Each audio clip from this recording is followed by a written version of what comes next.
Some of these cars need to be towed out of here.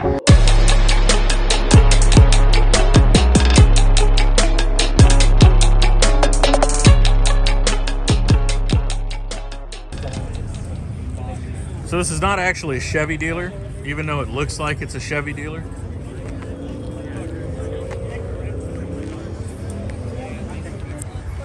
So that's the high wing. Oh, both of these have the high wing. All three of these do. The orange one doesn't. Oh man, that blue is hard to hate. I'd take the good one. GTR guys finally showed up out here.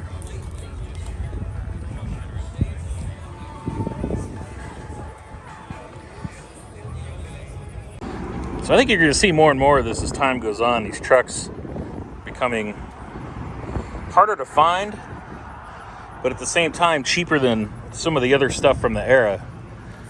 So let's get a good look at this. Oil pump, fuel tank, drift brake. I have no idea what motor this is. I don't remember what was in these trucks stock, but as you can see, that is quite a large turbo with the hood exhaust. I imagine this is fun. Carbureted. Intercooled. It's got a handbrake in there. Drift brake. You got the older. This thing is super spectacularly clean.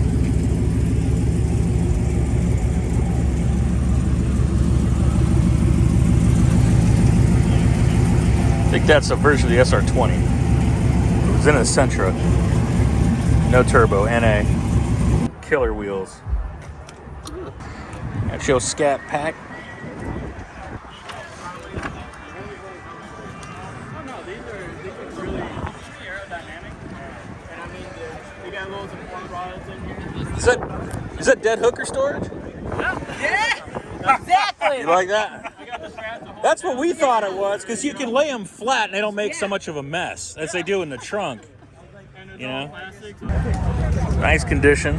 R35, pearl white, looks to be stock. Probably isn't.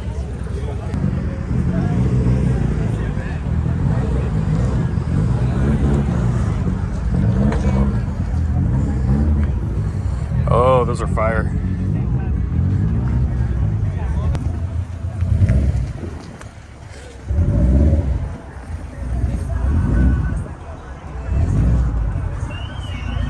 It's the big wang. I like it.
Out of its own way.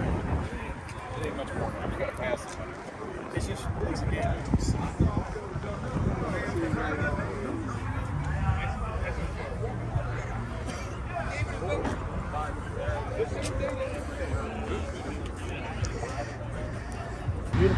So my thing is a CRX right here.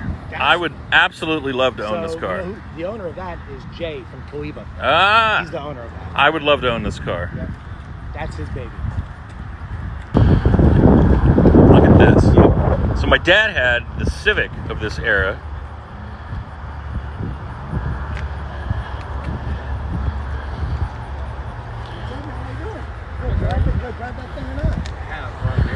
A little repaint, but remember this car?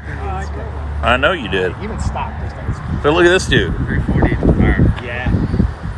Bienvenidos mi baño. Let me get the back sweatshirt. Oh. Okay. Oh, it's got the convertible, so we can't. Well, yeah, this is a donk candidate. Yeah.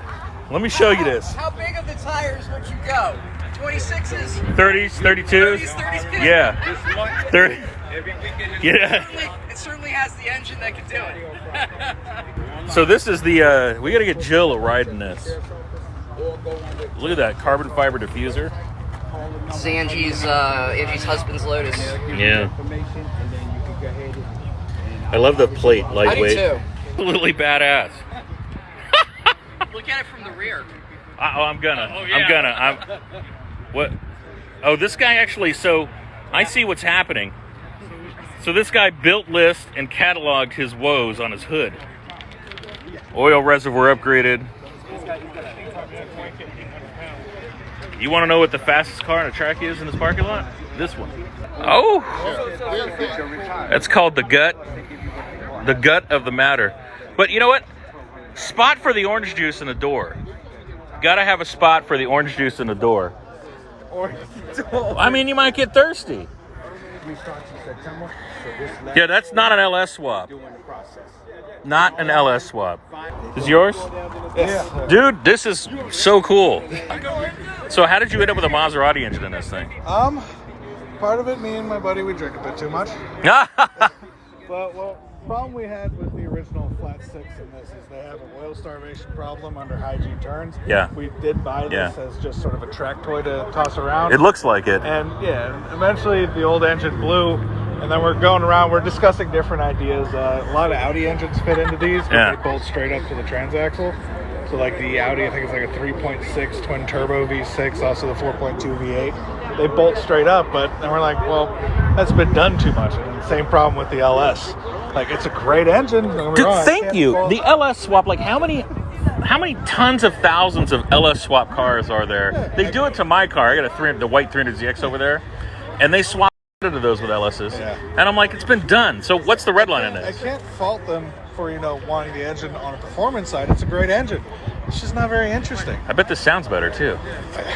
It sounds good. So for those of you who don't know, this motor basically is the same as the one that's, I think, in the Modena, right? The 360? So this is the Ferrari F136. Okay. And for Maserati, they get used in the Quattroporte, which this came out of, and the Gran Turismo. Ferrari puts it in the California, Okay. the 430, and the 458. So it is the 430. All right. Yeah. Main difference is that the Ferrari variant gets a flat plane crank, and Right. this it's a cross plane. So this is Also, cross plane? Yeah. Yeah. So, and then the other difference is the Ferrari engine is like 40 grand. This we picked up off of eBay for about 2,500. Yeah, right. Cool. And Super the cool. main reason we went with it is because it's from factory with a dry sump oil system, so Well- no oil starvation issues. Right, which my car suffers from as well. But this is not, the motor swap is not the best mod of the car. The best mod of the car is in the door, where you've got it gutted, but you've got the orange juice bottle Oh, yeah. in the door. That is key. Hydration is important. Good to meet you, dude. I'm Steve. Lucas. Thanks, Nice to meet you Lucas. too. Thanks for the tour. It's Not a really problem. cool. Thank you. You know what? Follow this homie. Yeah, Squonk Works Garage. I'm gonna check you out. This is the new Z. This is basically A heavier Z. yeah, and I'm excited for it. I'm thrilled. So that's what every Z owner who has any past generation of Z, including me, like I wasn't excited for the 350. I did the same thing you just did, which was like, yeah. The only thing I'm upset about is that, like, I'm on the 370 forum, Yeah. and I'm like, look, what I'm upset about, it's not that, it's using the Q60's platform. It's that everything about it is retro. Like, you're not even using technology, like new technology. You're using this is old already. Their transmission is definitely old. But it works. That was a truck, if you heard that. So this is a Holden. Check these out. Basically a Malibu SS. Look at this. Sheesh. Yeah, that's nice, man. So yeah, that's basically an LS with a turbo on it. think this one's turbocharged. There's a white one here that has a radical turbo on it. I'll show you that when we get there. That's beautiful. Not my cup of tea, but the paint was absolutely flawless. Oh, check out this 2002 Sapphire Blue. Oh yeah, this is gorgeous. I'll walk you through this. Definitely restoration. Period correct hella lights. Period correct wheels. Check out the interior. Spectacular. Back to the Fugazi Acura. It's in rough shape. Seen better days. Still cool. And the Hemi just disappears at this show. You know? Because there's some unique stuff here. Like this.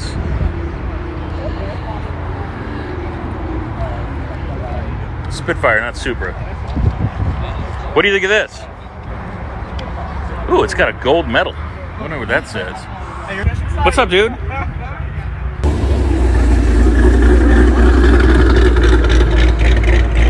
Sounds a little spicy. Gen 1 Celica Supra. What's up, everybody? This is cool. This is stock? Yeah. With a new alternator? Yeah, pretty much. I applaud you with the new alternator. I love it. Thank you. Yeah.